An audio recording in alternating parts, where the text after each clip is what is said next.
Hello everyone. So today I'm going to show you how to automate rpachallenge.com using the Power Automate desktop.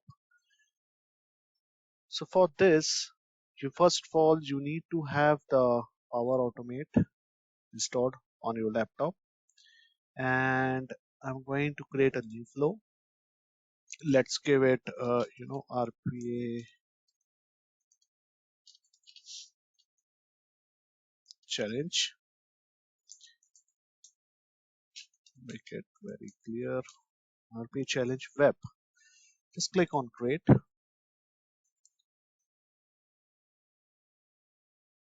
So it's going to be loaded. Then first of all we need to use a browser.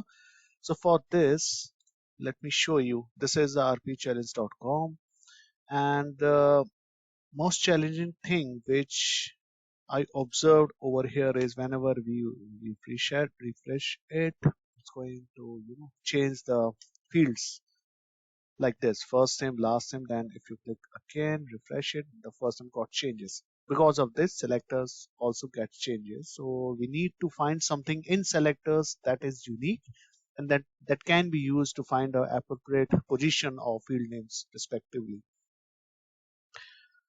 So for this, first of all, to work in a Power Automate text, or especially in web, you need to have some basic knowledge of HTML, CSS, etc.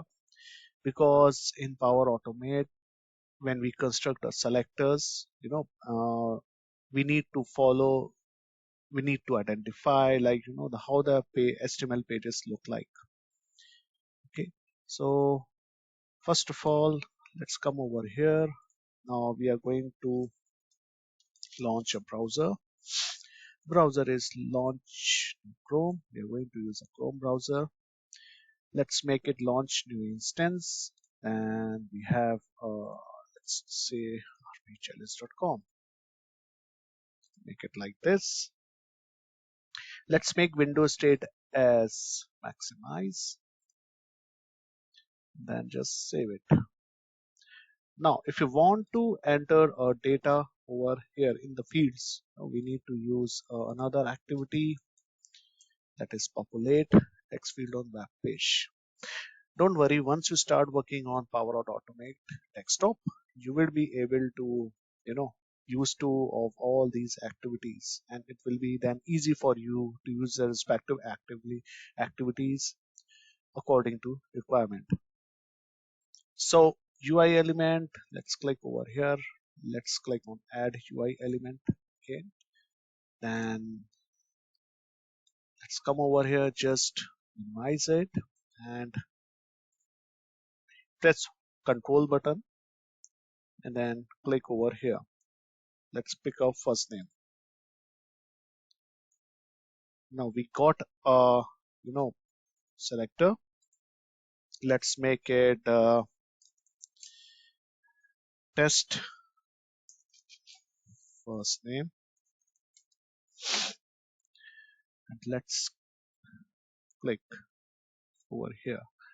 Now the thing is, we all know like these positions of first name will always get changed. So this selector won't work, because that selector that we got it it is pointed to the respective positions of a first name. So over here, if we try to use a selector, that won't work. So for this, first of all, we need to click over here. Then let's rename it as well. It's just a best practice so that it will be easy for you to identify the selectors for respective fields. Let's make it first name. Now just click over here. Okay, now you can see over here, if I click on test, let's select the browser, that is RP challenge, click OK. See, it says like it doesn't work. Testing of the selector has failed. That means since the positions got changed, so this selector won't work. So for this, first of all, we need to click on text editor, and now the interesting parts come over here. As we all know, we need to use the inspect element uh, like this. So just to browse, the field names, etc., just to get the view of HTML page. So let's come over here. I selected uh, first name. Okay. Now, if we look into it, this comes under the HTML, and then we have the body, other stuff. So what I observed is like I could see over here is there is a tag name RP field whose value ng reflect dictionary value is equals to first name. So I found like this is a very unique. Okay, I mean it's very every field has a different value over here. If I click over here, just go over the last name, I found like RP field is ng reflect dictionary value last name. So I think this is the thing that we need to observe, and this will only help us if we know like the basics of HTML. Like I have my background in web development as well, so was very easy for me to identify. But no problem, you can also do that once you learn some basic HTML. Now the question is how to construct this selector. For example, first name. Let's do over here first name. We could see is just scroll up. We have RP field, so we have the RP field one. Just remove this. We have the RP field, it's a tag name. Then we have the hard brackets. Then we need to give the values like this one. Is equals to its first name. There it is. Now, if you click over here on, if I come over here, just close over here, and let's see how it goes then. There it is. It's able to pick up the first name. Even if I just refresh, you can see again the first name positions, it gets changes like this. And if I click over here again and click on selectors, it's able to pick over here. So like this. So for this, we need to click on save. So our selector for first names is ready now. Now we need to find the last name as well for this field, last name. So we are going to click over here, UI element again. We can't use the selector since selector for the last name it's different as its value gets changed. We need to click on add UI elements.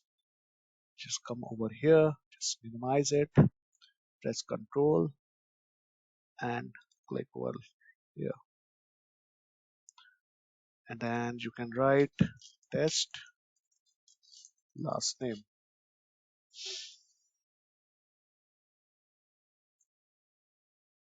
Now just click over here, best practice. We need to click over here, just best practice. Oh, not again. Sometimes mouse sometimes doesn't work according to us. Just kidding. So last name, there it is.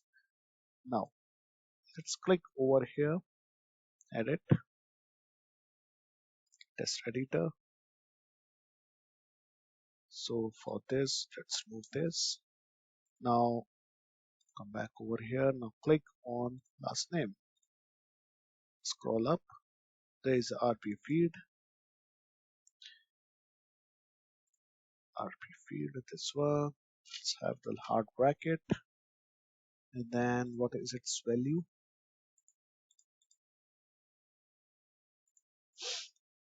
This one.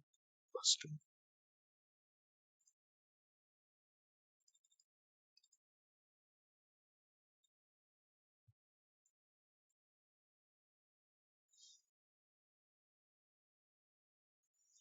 There it is. Now let me test it again. Let's see how it goes. Is this really work or not? So I'm going to click on test, select the second browser.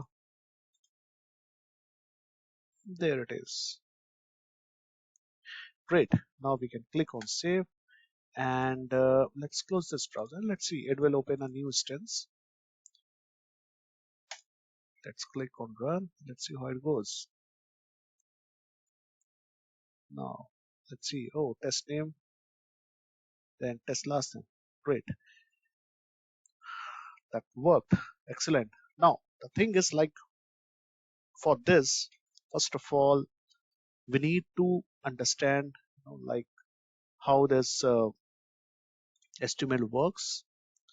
If we got the understanding like working of HTML, it will be easy for us to construct the selectors. I would say because selectors in Power Automate desktop, it's been improved a lot from the last few months. I can say it's very excellent for the fields which are static. For fields which are have the fixed place, there the selectors work perfect. In case if their values, in case their positions get changed, in that case we need to select constructor dynamic selectors. So that's it from my side. I hope you like this video. Please do watch and subscribe my channel.